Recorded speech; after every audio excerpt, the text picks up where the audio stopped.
It was supposed to be just another night.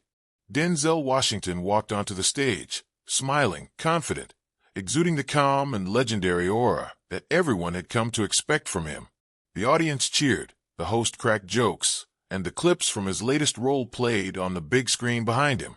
It was the usual late-night show, light, breezy, a quick promotional spot for his newest film. But something in Denzel's eyes, despite his smooth, practiced smile, hinted at something deeper, something that couldn't be put into words. Something was weighing on him. The host, known for his ability to bring humor to every conversation, joked with Denzel, but there was a strange silence in his demeanor. The jokes weren't hitting the same way they usually did. Denzel's mind seemed to be elsewhere, 1,000 miles away, and his laughter didn't seem to touch the same place it once did. The host, sensing a shift, leaned in a little closer with a grin. "We've got a surprise for you tonight, Denzel," the host said, his tone lighter than it had been moments ago. Denzel blinked, confused. What kind of surprise? The screen behind him lit up. A flag appeared.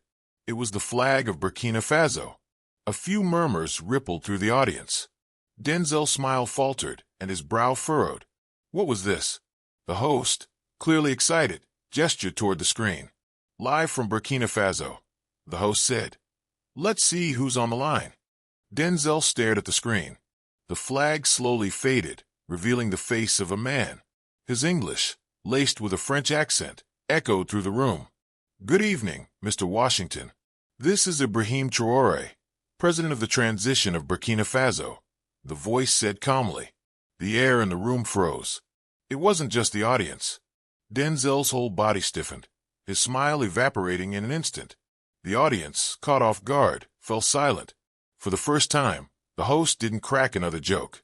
The laughter from the earlier moments seemed to dissipate. What was going on? I don't understand," Denzel muttered under his breath, almost inaudible to those around him. He hadn't been expecting this, not in the least. But as the camera zoomed in on his face, the audience could see his hands begin to tremble. His heart was racing. His mind was a blur. "Ibrahim, President of Burkina Faso," Denzel repeated, almost in disbelief, trying to process what was happening. What is this?" The voice from the screen continued, strong yet gentle. "You don't know me, Mr. Washington," President Traoré began. "But when I was 14 years old, I was just a barefoot boy in Burkina Faso. I saw you in glory. I saw a black man not begging, not afraid, but strong, fighting for justice." Denzel's eyes widened, his breath caught in his throat. His hands trembled harder, and he placed them firmly on his lap to steady himself. The audience was still, hanging on to every word. The host sat in stunned silence. "I saw you, Mr. Washington, and I said to myself, one day, I will fight for people like him." Denzel blinked rapidly. The room seemed to close in around him as the words of the president reached him. His breath was shallow, his face softening with every passing second. "You shaped me, Mr. Washington, not just as an actor, but as a man. You gave me the strength to stand tall when my people needed it." The room stayed frozen, the audience barely breathing, as Denzel fought to hold back the flood of emotions threatening to overwhelm him. He slowly covered his mouth with his hand, trying to stop the tears that were beginning to swell in his eyes. The host shifted uncomfortably in his seat, unsure of how to respond to this deep, emotional moment. And then, as the president's voice continued, Denzel finally broke. "Wait," Denzel whispered hoarsely. "You're telling me I helped shape a president?" President Traoré's smile appeared briefly on the screen. "No, Mr. Washington," he said, his voice filled with conviction. "You helped shape a man who refused to kneel to injustice." At those words, Denzel's composure cracked. A single tear slid down his cheek. "Thank you, my brother," Denzel choked out, his voice thick with emotion. The crowd gasped. This was more than just a regular late-night show. Something raw, something real, was happening before their eyes. The host, still silent, shifted awkwardly in his chair. The president's voice continued, but what came next would leave Denzel and the world even more stunned. "Mr. Washington," Ibrahim continued, "I am officially inviting you to be honored in Ouagadougou. But more than that, I want to name a leadership school after you. A place where our children will learn to stand tall, just as I learned from watching you." Denzel's face froze. His eyes widened in disbelief. "You want to name a school after me?" he asked, his voice barely a whisper. "Yes, Mr. Washington," President Traoré said warmly. "In our country, when someone saves your soul, we do not forget." The screen went black abruptly as the call ended, and Denzel sat there, utterly stunned. The room was silent, the audience still processing the exchange they had just witnessed. The host slowly stood, visibly shaken. Denzel didn't speak for several moments. He buried his face in his hands, his shoulders shaking. The tears that had welled up in his eyes now flowed freely down his face. Less than 24 hours after that emotional live television moment, the world was still reeling. The clip of Denzel Washington's unexpected breakdown had gone viral. It was all over social media, with people from every corner of the globe praising the rawness, the humanity of the interaction. But while the world reacted with admiration and awe, Denzel was preparing for something that, in his heart, felt like destiny. He hadn't slept that night. His mind kept replaying the words of Ibrahim Traoré, the president of Burkina Faso. "You helped shape a man who refused to kneel to injustice."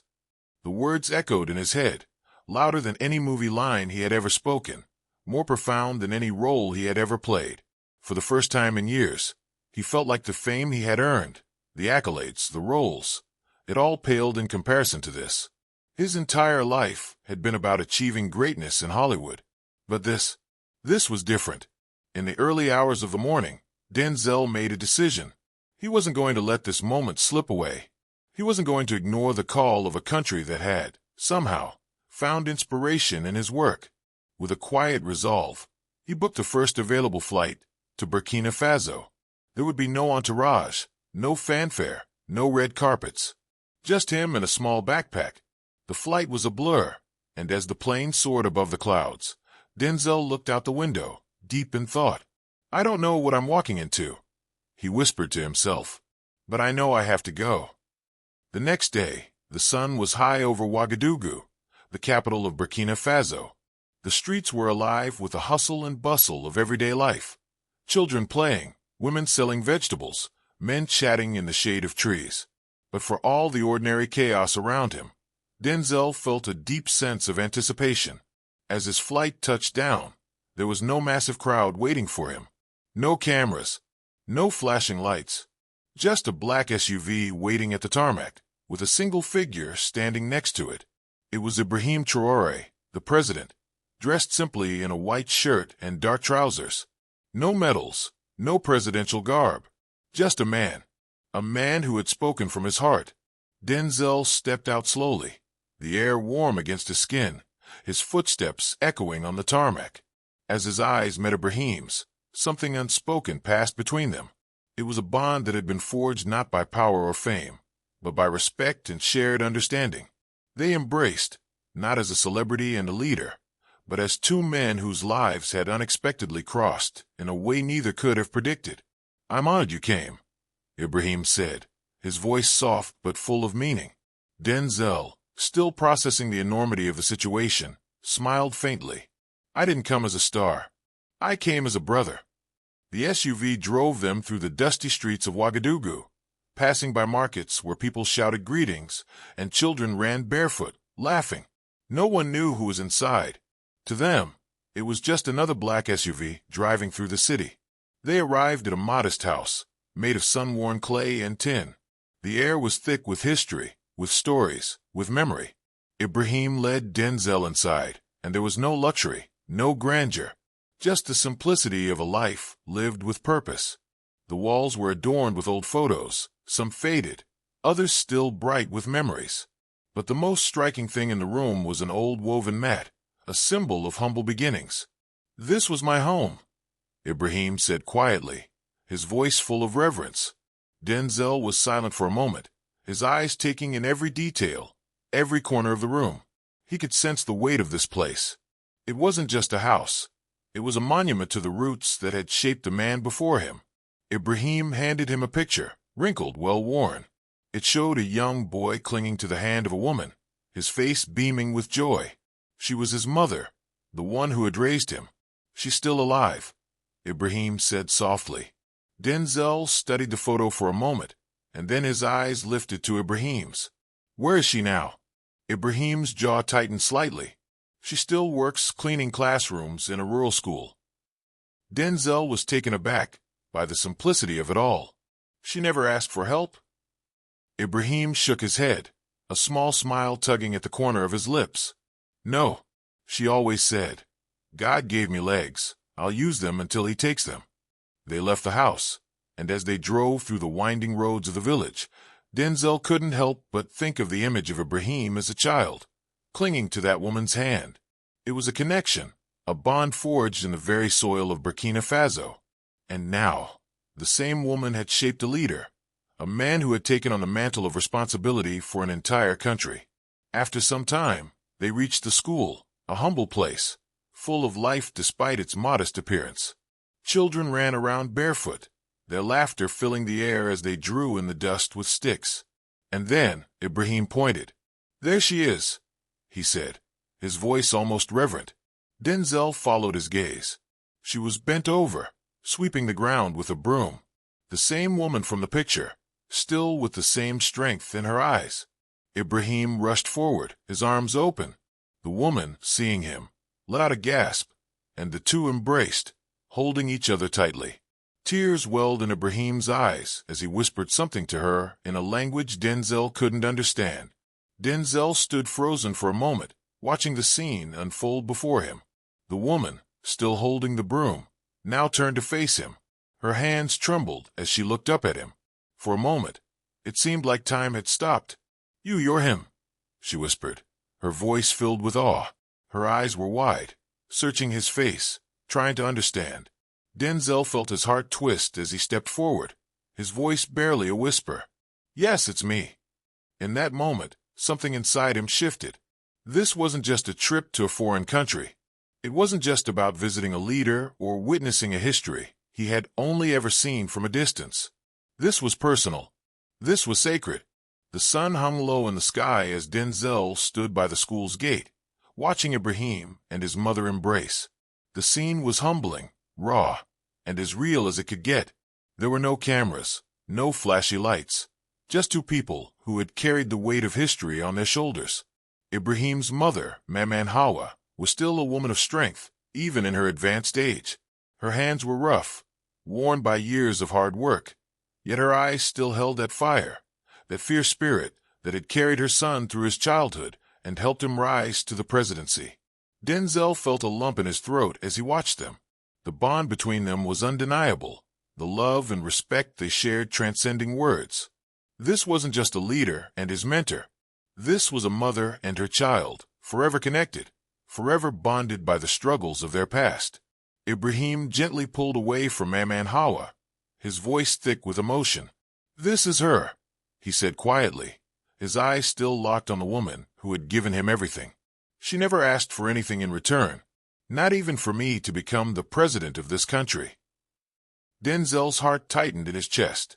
She raised a president, he said softly, almost as if to himself.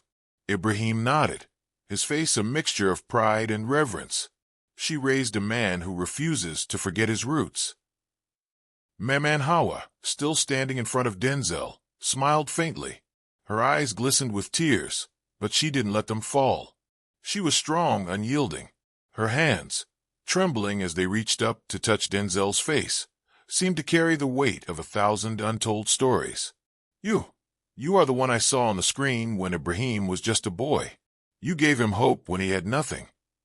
Denzel didn't know how to respond. The words felt small, insignificant in comparison to the depth of emotion that filled the air around them. Instead, he simply nodded, his throat tight with unshed tears. He couldn't speak. His heart was full in a way it had never been before. I didn't know I had that power, Denzel whispered, more to himself than anyone else. But now I understand. Ibrahim turned toward Denzel, his eyes focused. You are the reason I am who I am today, he said firmly. You, and the example you set. You showed me that courage is not something that comes from power. It comes from love, from the people who believe in you. even when the world has forgotten. Denzel didn't respond. He didn't have to.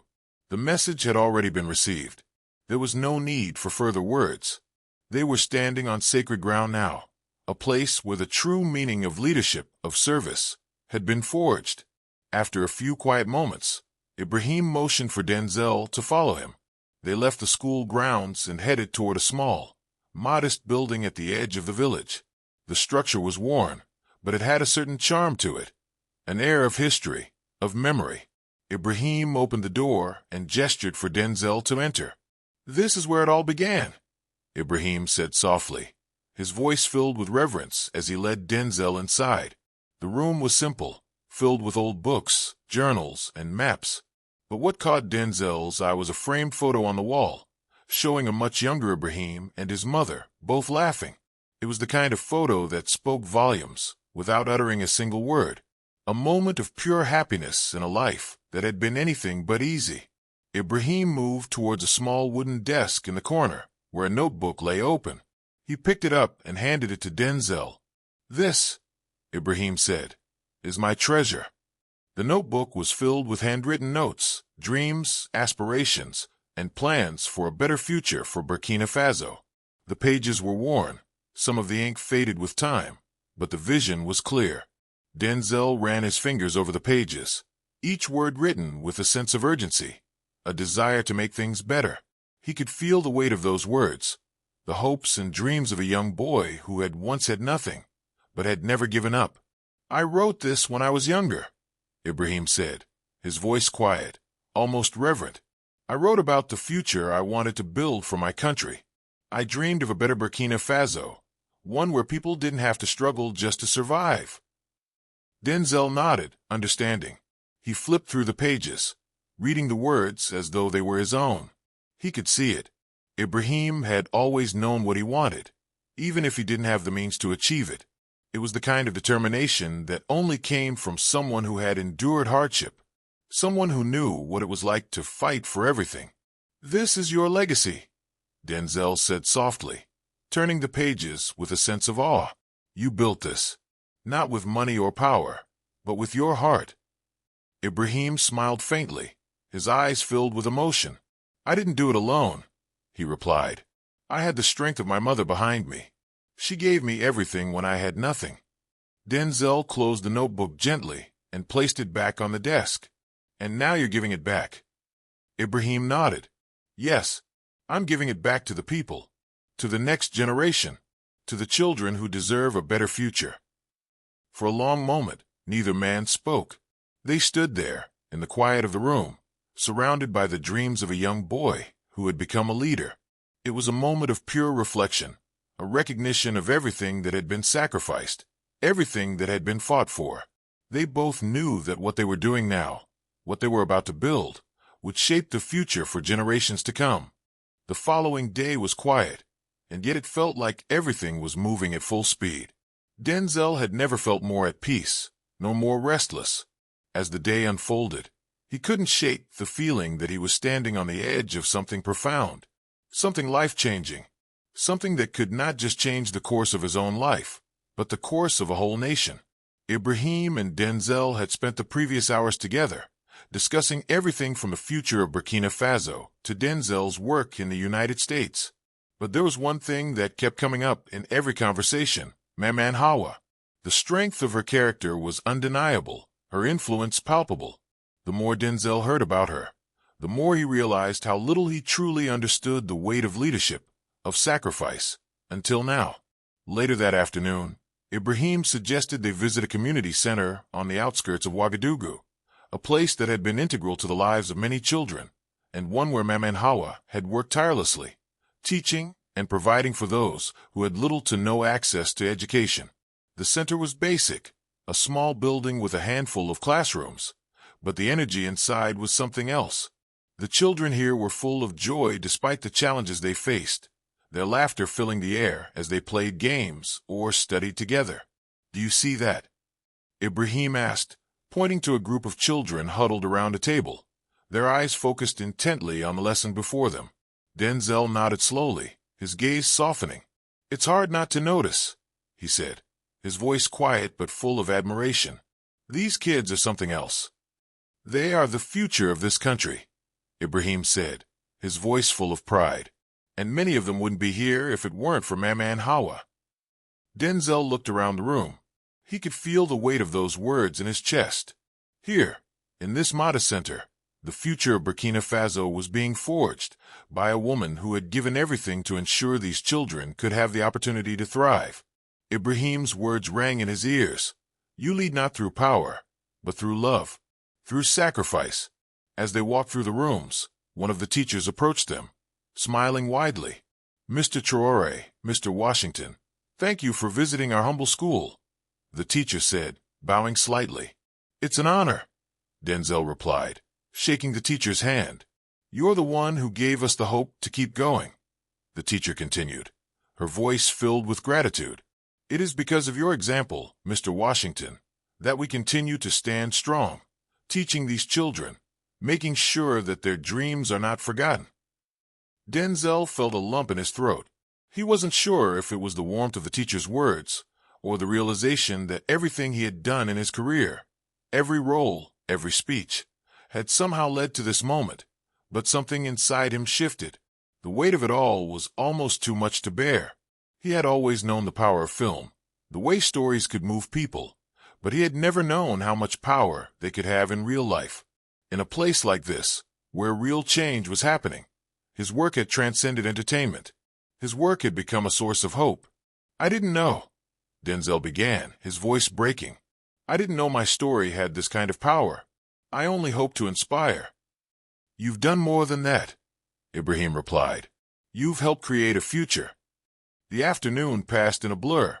By the time the sun began to set, Denzel had heard so many stories about Mama Hawa, stories of her sacrifices, her unwavering belief in the potential of her people, and how she had never asked for anything in return. It was a humbling experience. And it wasn't just Mama Hawa's story that moved him. It was the story of the people here, of how they had built their community on the foundation of love and resilience. Denzel couldn't help but feel an overwhelming sense of responsibility. By the time he returned to the palace that evening, his mind was made up. He wasn't just here to visit a country, to meet a president. He was here to help. He was here to make a difference. Over dinner, Ibrahim turned to Denzel with a thoughtful look on his face. "I have a proposal for you," he said quietly, his voice sincere. Denzel raised an eyebrow. "Go on." "Burkina Faso needs a movement," Ibrahim continued. "We need a movement for our children, for their future. I know you've helped inspire millions with your films, but I believe that with your heart, your influence, we can create something that will last long after we're gone." Denzel leaned in, his eyes locked on Ibrahim. "What kind of movement are you talking about?" "A movement to help children," Ibrahim said. "A movement to educate, to heal, and to give the next generation the tools they need to lead.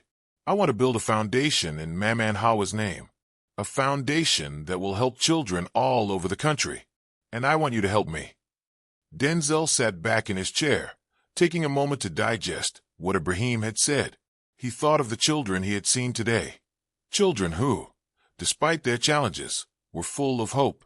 He thought of Mama Hawa, the woman who had done everything to make sure they had a chance at a better life.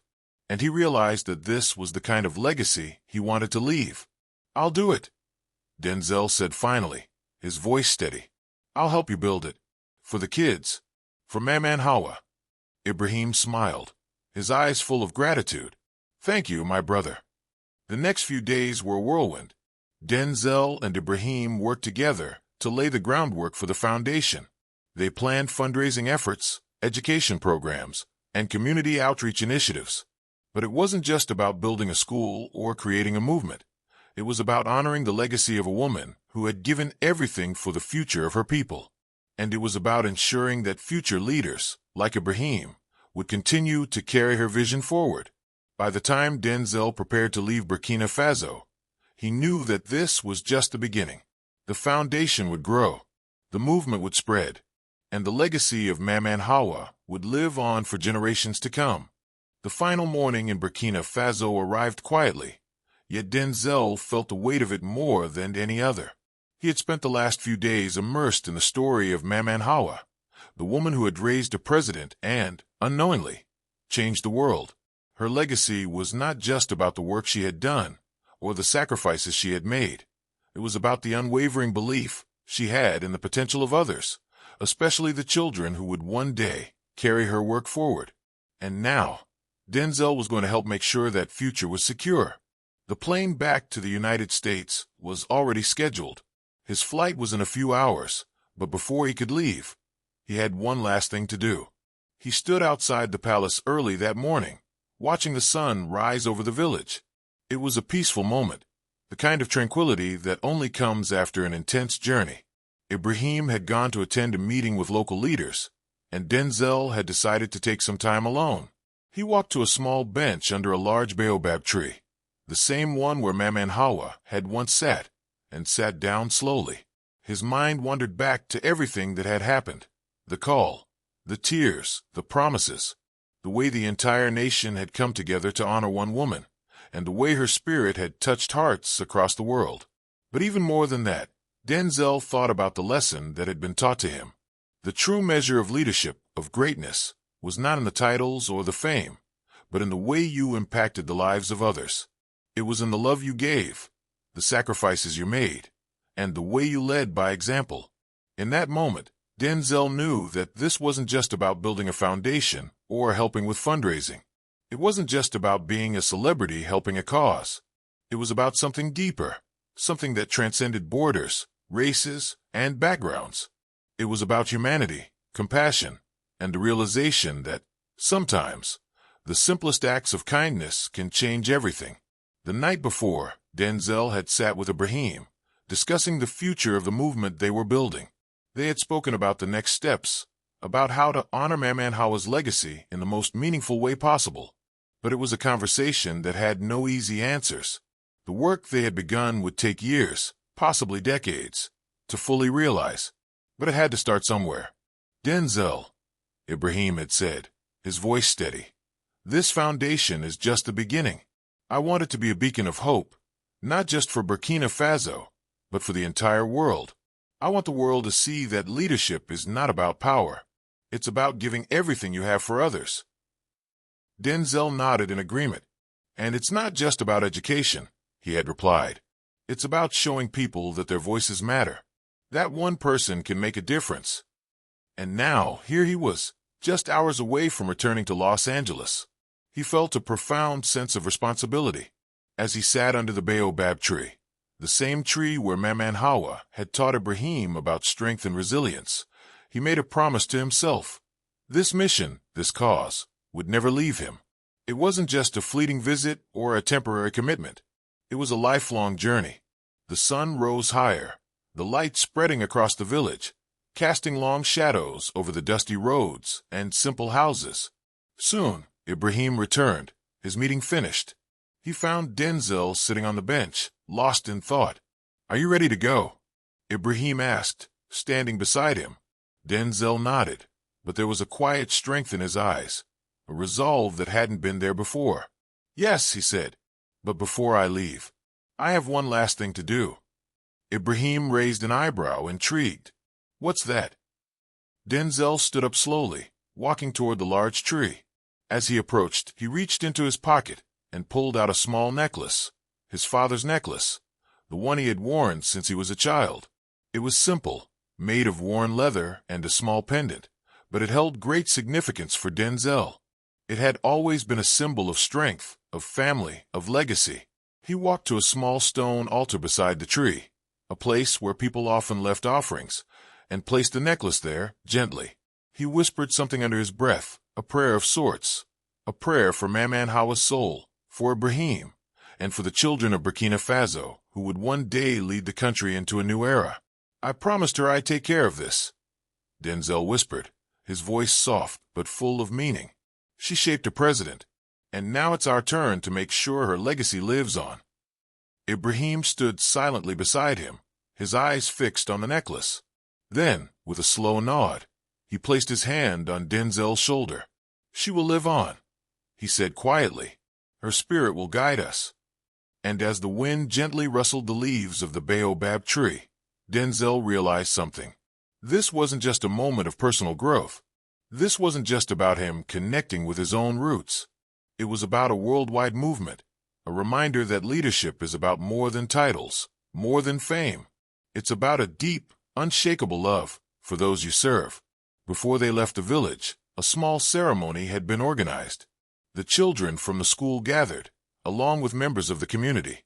Denzel and Ibrahim stood before them, as the children sang songs of hope and gratitude.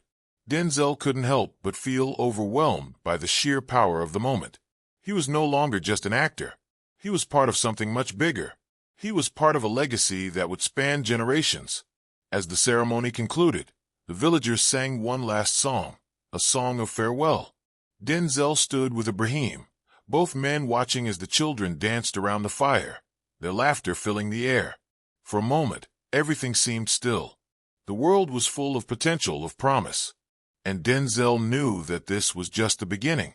Later, as Denzel boarded his flight back to Los Angeles, he felt a sense of peace that he had never known before.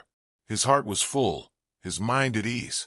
He had found something in Burkina Faso that Hollywood could never give him: a purpose that was far greater than any role he could ever play on screen. As the plane soared into the sky, Denzel glanced out the window, whispering to himself, "Some calls change your schedule. This one changed my soul."